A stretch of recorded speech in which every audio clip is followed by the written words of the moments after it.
keep this whole conversation around growth and scalability going. It's kind of interesting. Bring this stuff up, and now it seems to be popping up everywhere. It's like buying a new Volkswagen, then everybody has a Volkswagen. So I want to keep this conversation going because I had some unsolicited conversations about it this week. And when I started to share my story about my growth in my business and my lack of scalability, it's always interesting. So I'm going to share a little bit of that experience, and this is probably going to turn into a couple episodes because I don't want to make this one long thing, but I want you guys to get the context around, the title and the fact that you can, and I've said this for a long time. I didn't realize how growth and scalability fit into this, but I'm going to say this right now, is that you can grow a healthcare practice to $1 million without scalability. I'm not talking about an online business. I'm talking about a traditional, maybe some online components, but mainly, right, treating patients in a clinic. I've seen it. I've seen it a lot. And it used to confuse the fuck out of me because I was like, how did these people get to be this big? And it becomes controlled chaos is what it does. And so I want to use my own example. I'm not here to tell you how other people did it wrong, because it came from my own experience and looking around and looking at what I had created and looking what other people had created and looking other people that were continuing to grow versus me, and then seeing the people who weren't growing, who created these businesses that were growing but not scaling. So let me take you back just a little bit here. We talked already about growth and scalability. I don't want to spend time defining those. I'm going to use those terms with regards to the definition and the context I've already set. So if you haven't watched that episode, you got to go back and watch that episode. Okay. Last episode, no, 2 episodes ago, sorry, I talked about how scalability is needed for growth, not the other way around. People always say, I want to grow and then I want to scale. I'm like, you flipped it. You got to build for scalability, scale, and then you can accommodate the growth. And the way you look at building out scalability will also help you to better understand the connectedness of your business and marketing, and where it fits in growth, and where marketing fits with sales, where marketing fits with sales and retention, where sales fits with marketing and retention, and where all this fits with referral. So it's about marketing, sales, retention, and referral, right? And so the key here is, when you're thinking scalability, when you're thinking about accommodating growth, when you're thinking about how will I make growth efficient, how will I continue to make more money? And by more money, I don't mean more revenue. How will I continue? Because this is one of the traps. As I was growing, we're making more money. Are we keeping more money? No. So we just multiplied our issues by X factors, right? And we're not getting a bigger return on them? No. Because really the hardcore definition of scalability is more profit, right? So more money left over in the bank after you pay your bills. So this whole mindset that you must be thinking about scaling up in order to accommodate the growth, so it doesn't become the fucking circus and chaos and sideshow that it becomes for so many people, and really became for me. So as my, I was sharing this yesterday with someone. They were like, you got to share this story. Right? I got to just about $1.5 million annually in my business, right? Through growth. Here we go. Through some understanding that I had some, here we go, watch these terms, that I had some systems in place. Scalability is not systems, right? To say, well, we have systems, we're working on systems is just, it needs so much context. Scalability is the connectedness and the understanding of the ecosystem of that business, so that when you're creating systems, you're creating them with the connectedness of the business in mind. And here's where my business faltered, right?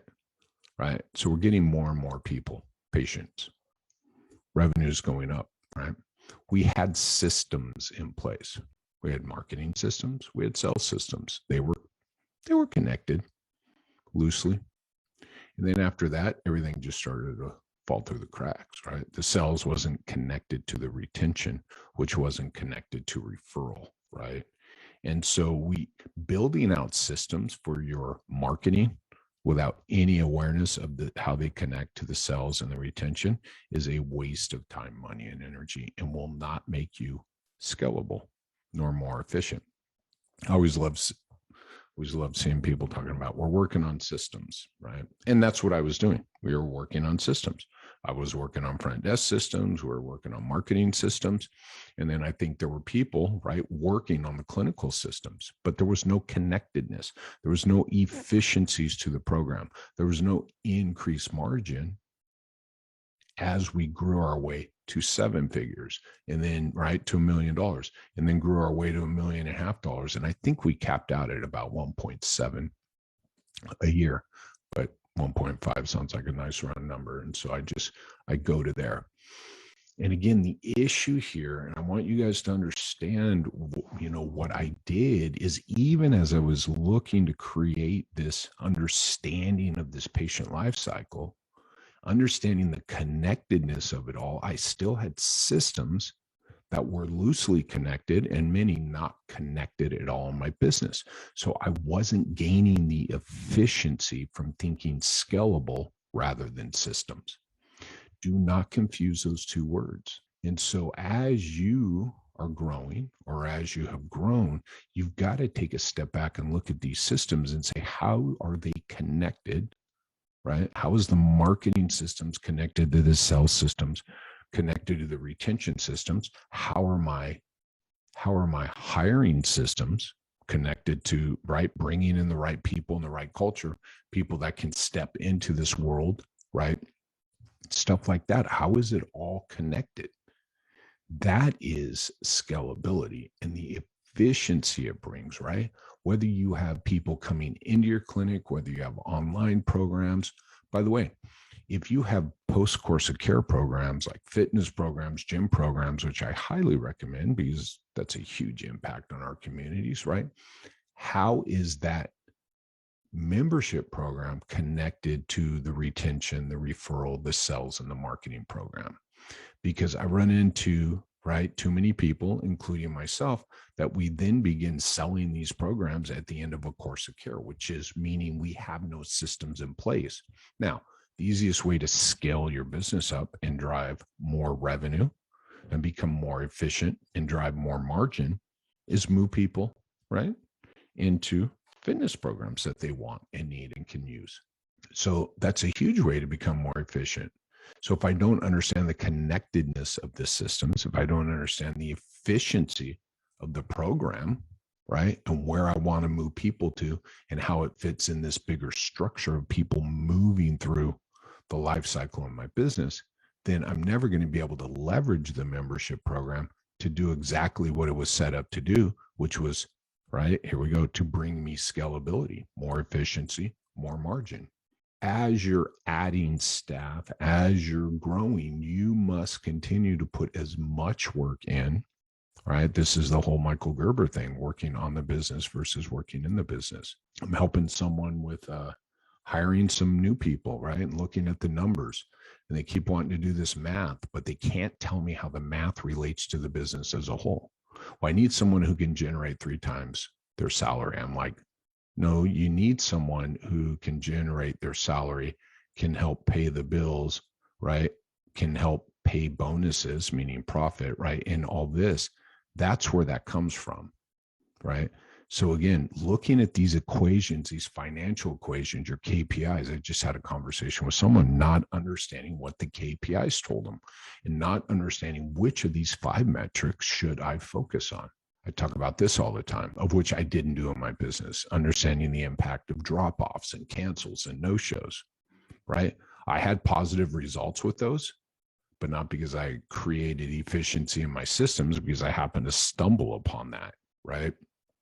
But if I would have known, look, in this ecosystem, if I want to create more efficiency, when someone gets on the schedule, the number one thing I need to do is keep them on the schedule and have them complete a course of care. What systems do I need in place to do that, right? But again, I stumbled into that. And then once they were on the schedule, due to the front desk, I kind of, the retention side, we kind of hoped it fell into place. And that's why our metrics would fluctuate. right? So you never quite got that consistency, right? So yeah, hey, it's better. Hey, it's not better. Hey, it's better. Hey, it's not better. It's like, so we didn't have efficiency. We didn't have the consistency of this because we weren't connecting the next dots to make the system more efficient. So, or I should say, to make the process more efficient. So again, generating $1.5 million, I was pretty damn proud of myself. And now I look back and I was like, whoa, this was a little bit of a clown show, a little bit of a circus here, right? By the end of it all, we were peaking out because there was nowhere left to go. We were, because we weren't doing the work required to connect these systems. So growth stagnated. It's funny. Oh, I'm not getting growth. I need more new patients. I'm like, uh-oh, right? You guys know that's a big trigger for me, but we step back and go, well, you are getting new patients. They're not staying. So what, how do we put this process together? How do we connect the systems together to get people to stay? And this is just one example. Don't get caught up on that, right? Again, moving people into membership programs. That's a whole nother approach and a whole nother system that you must understand the connectedness, because guess when you have to start talking about membership programs? Before they arrive, through the front desk, through automation, right? The providers need to talk about it. So it needs to be systematized in your rules of patient engagement. So again, getting to 1.5 million is achievable and far more achievable than you probably believe. And I see people doing it today, and I did it myself, and I didn't have this scalability. I had systems, yes, they weren't connected, right? I didn't understand the connectedness of all this, right? And that's where things like what I've created, the rules of patient engagement or the rules of client engagement in your business. Those are the systems and the processes connected to connect all the dots from first phone call all the way through a completed plan of care, right? That's scalability. It doesn't matter if you have one employee, or you have 100. It's the same rules of engagement that will do what? Achieve that goal of a completed plan of care. Now we put other objectives in there, right? For other people, I've built in, right, moving them to a membership program. So we just build that into the rules of engagement, right? Whatever it needs. By the way, doesn't care about your practice model, payer model, anything. We build in your model on these rules of engagement. And now, right, sales is going to be connected to marketing in this process. But now we know how to manage someone from the first phone call, pre-arrival. They arrive, now what? Evaluation, now what? Course of care, now what? Right? Discharge stay, now what? Right? Moving into membership, now what?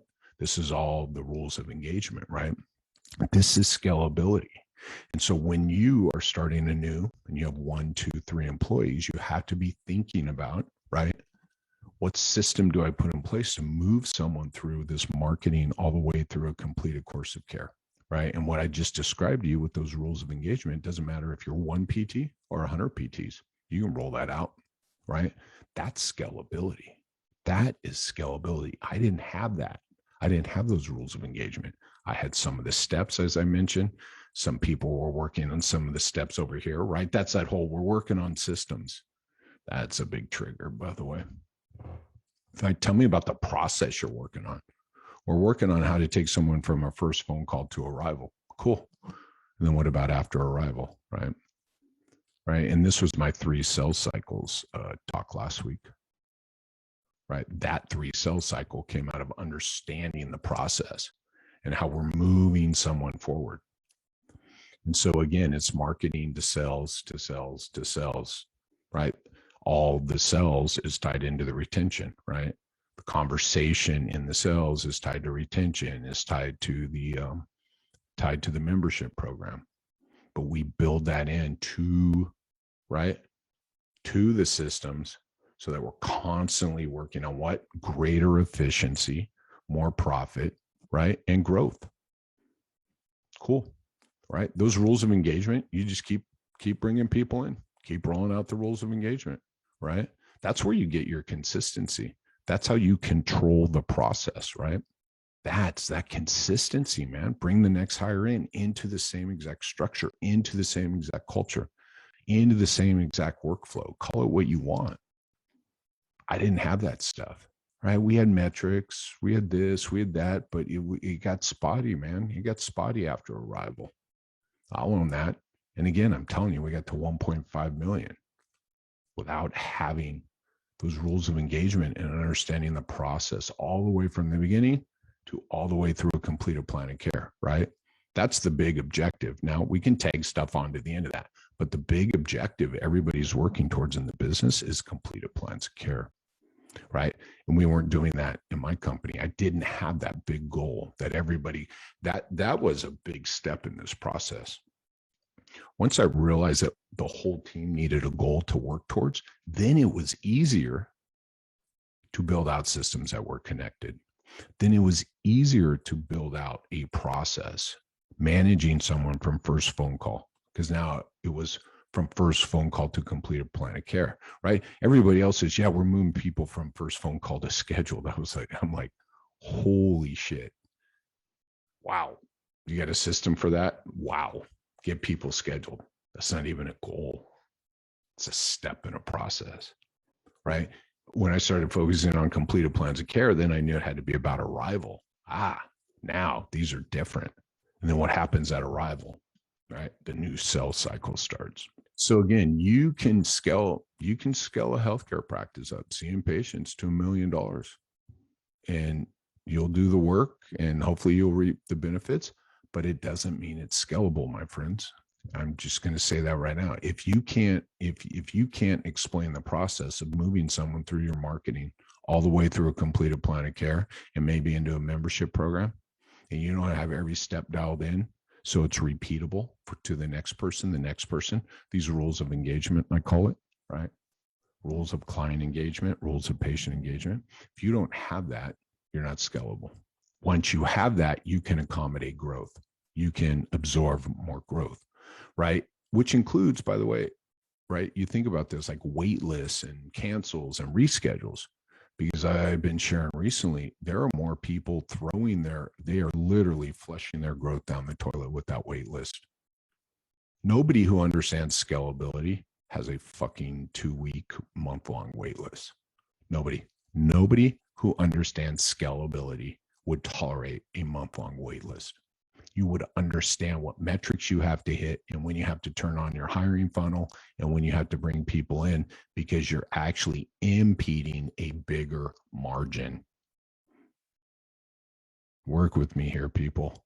When you have a wait list, you're actually impacting your top line and your bottom line, and you're flushing your growth down the toilet. I posted this the other day. Lowering your cancel rate has zero to do with being busier. It has everything to do with growth. Lowering your cancel rate does not make you busier. Lowering your cancel rate increases growth, because your capacity goes, bear with me here, down. So you need to either increase your space or hire new people, which will do what? Grow your revenue, grow your top line revenue. And if you have the scalability and the processes in place, then go straight to your bottom line. See where we're going here? Yeah, the wait list. Yeah, you can share all you want about your wait list. It is flushing growth down the toilet. It's anti-scale. It's anti-scalability. It's not anti-growth, because your growth's sitting there. You have the growth you need. That's what cracks me up all the time. Oh, we got a wait list. So why don't you turn your marketing off and just manage that, right? Why don't you slow it down? Or why don't you put the systems in place, right? And then what happens? I'll tell you what happens with a wait list. Not only do you lose track of the scalability, what I find is the team, oh boy, what a culture shift, right? And again, this is all about scalability and growth. Well, that's all right if that person drops off, because we have another person to replace them.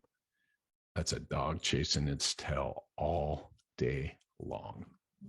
And I did much of that and got to 1.5 million without the scalability. All right. Hopefully there's some clarity in there. And, using those terms consistently, I talk about the process. To me, the process is like the systems put together that make you scalable. The connectedness of the business is this system connected to this system. The ecosystem of the business is understanding the connectedness and knowing I got to do something here. I got to build some systems in here. So saying you're working on systems is not making you scalable. Connecting your systems, understanding the end result you desire, and reverse engineering it. And then building and building and building, and then doing the work to measure, to hold people accountable, to check it, to recheck, to change. That is scaling up a business. All right. Appreciate this. I'm going to continue this conversation more with my journey. And again, my journey is baked into all this in the way of, I got to 1.5, 1.7 million a year, and yet didn't have the scalability, didn't have it. By the way, I had multiple employees, had multiple sites, right? But just didn't have the things in place to scale it up. Just something to think about today, right? Be thinking scalability. And the smaller you are, the sooner you can do this and the bigger impact you can have on your business. You got to keep looking at your shit. Can I replicate this and do it over and over? This is my favorite thing about owners answering their own calls. No one can do it as good as me. I'm like, good luck scaling. That's always my reply. You'll grow, but you won't scale. If you truly believe no one can answer the phone as well as you and put people on the schedule, that's one of my favorite. Never scale. So, okay, I'm going to answer the phone now, but how does this phone call transfer to my next hire? Right? When I bring in the next person, how am I going to train them on how to do this so they can do it better than me and actually create some scalability and grow this business more? Cool. Everybody have a great day. Cheers.